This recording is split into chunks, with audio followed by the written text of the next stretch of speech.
Friends, আমি এই ভিডিঅ'ত ডিছকাছ কৰিম যে হোৱাট আৰ দ্য ৰিজনছ কি কাৰণ আছে যে আমি APSCটো প্ৰিপেয়াৰ কৰিব পাৰি। আই হেভ লিষ্ট আউট 5 পইণ্টছ। এই 5টা পইণ্ট মই ভাবোঁ যে বহুত বেনিফিচিয়েল হ'ব আপোনাক এটা ডিচিশ্যন ল'বলৈ কাৰণে that should you prepare or should you not prepare. Number 1 is career stability and security. চাওক, আমি যদি ভালকৈ খোৱা বোৱা কৰোঁ, ভালকৈ এটা হেল্ডি লাইফষ্টাইল যদি জীয়াওঁ, দেন I feel আমাৰ এটা লং লাইফ ahead of us আছে for the younger people.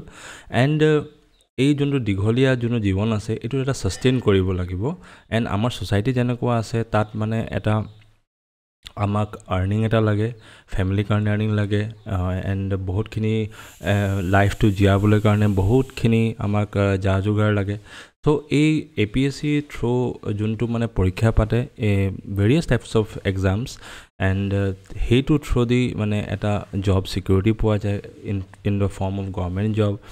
And security থাকিলে মানে এটা ভাল ছাষ্টেইনেবল লাইফ এটা জীয়াব পাৰে, both for yourself and ফেমিলিৰ কাৰণে। So' that will be the first point. Second will be public service and impact. চাওক, APSCৰ যোনটো প্লেটফৰ্ম আছে এইটো ইমান ডাইনামিক হয়, এণ্ড যে ইয়াৰ থ্ৰু দি যদি আপুনি হায়েষ্ট ৰেংক যদি এচিভ কৰিব পাৰে, both in terms of civil services and in terms of আপুনি যদি ইউনিফৰ্মড ছাৰ্ভিচতো যায় যেনেকুৱা পুলিচ, আছাম পুলিচ ছাৰ্ভিচ। চ' সেনেকুৱা হায়েষ্ট লেভেলত গ'লে আপুনি ডাইৰেক্টলি যোনটো গাঁৱৰ মানুহ আছে বা যোনখিনি মানুহবিলাকে মানে বেচিকেলি আপোনাৰ পাব্লিক মানুহ যোনটো আছে সিহঁতলৈ ডাইৰেক্ট ইম্পেক্ট আপুনি প্ৰভাৱ পেলাব পাৰিব with your ideas.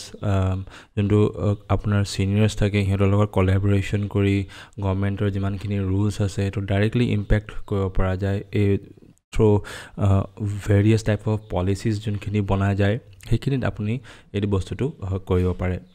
Number 3 will be opportunities in the career advancement.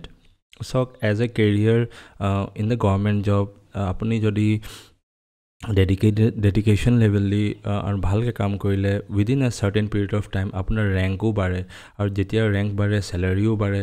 And সেই বস্তুটো প্ৰচেছটো যদি ফ'ল' কৰে আপোনাৰ হায়াৰ ৰেংকত হায়াৰ ৰেছপনচিবিলিটিজো আহিব, কিন্তু যোনটো কেৰিয়াৰ প্ৰগ্ৰেশ্যন থাকে এটা যিকোনো এটা কেৰিয়াৰত এটা as an employee, as a worker চবক মানে এটা এডভান্সমেণ্ট এটা লাগে।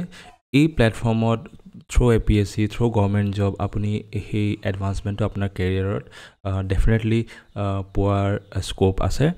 এণ্ড সেইটো এটা ৰিজন মই ভাবোঁ যে আপুনি ডেফিনেটলি APSCটো কনচিডাৰ কৰিব পাৰে ফৰ ইয়'ৰ কেৰিয়াৰ। নেক্সট আছে আপোনাৰ ফাইনেন্সিয়েল বেনিফিটছ।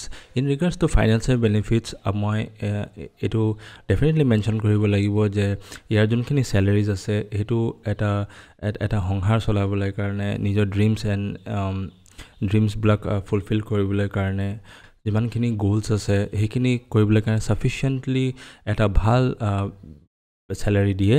এণ্ড মই ভাবোঁ যে বেলেগ বেলেগ এলাৱেঞ্চেছো দিয়ে, যেনেকৈ মেডিকেল এলাৱেঞ্চেছ আছে, তাৰপিছত আপোনাৰ হাউচিং এলাৱেঞ্চেছ আছে। ঠিক তেনেকুৱাকৈ বহুতখিনি বেনিফিটছ আছে যোনটো আপুনি এবাৰ ছাৰ্ভিচত যোৱাৰ পিছত আপুনি সেইখিনি এক্সপ্ল'ৰ কৰিব পাৰিব। এণ্ড লাইফত যেতিয়া ফাইনেন্সিয়েলৰ বেনিফিটছ থাকে এণ্ড ফাইনেন্সিয়েল ষ্টেবিলিটি থাকে ডেফিনেটলি তেতিয়া খুবেই ভাল লাগে, এণ্ড এটা ছাষ্টেইনেবল লাইফ আমি ভালকৈ জীয়াব পাৰোঁ both for us and for our family. And last but not the least social Prestige আৰু ৰেচপেক্ট পোৱা যায়। মই পাৰ্চনেলি এই পইণ্টটো নিদিওঁকৈ দিছোঁ, বাট এইটো বস্তু যদি আপুনি ভাল ৰেংক বা ইন জেনেৰেল APSC পৰীক্ষাটো ক্লিয়াৰ কৰিলে সমাজত আৰু নিজৰ লাভড ওৱানছ, নিজৰ ছাৰাউণ্ডিং য'তো আপোনালোকে থাকে তাত আপোনালোকে এটা ভাল ৰেচপেক্ট আৰু ছ'চিয়েল আপোনাৰ যোনটো এৰিয়া আছে তাতে আপুনি মানে আপোনাৰ প্ৰেষ্টিজটো আপুনি পোৱা যায়।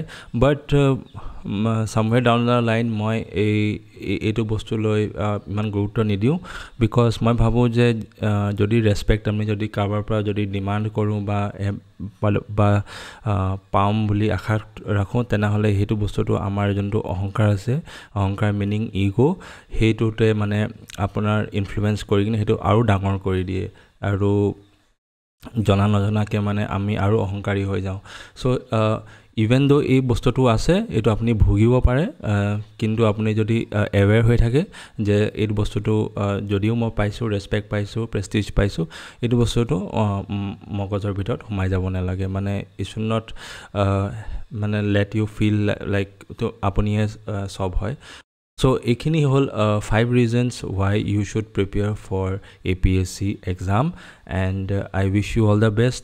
Preparation is equals to Sakori. So, bhalke preparation korok and I wish you all the best and we will see you in the next video. Cheers, bye.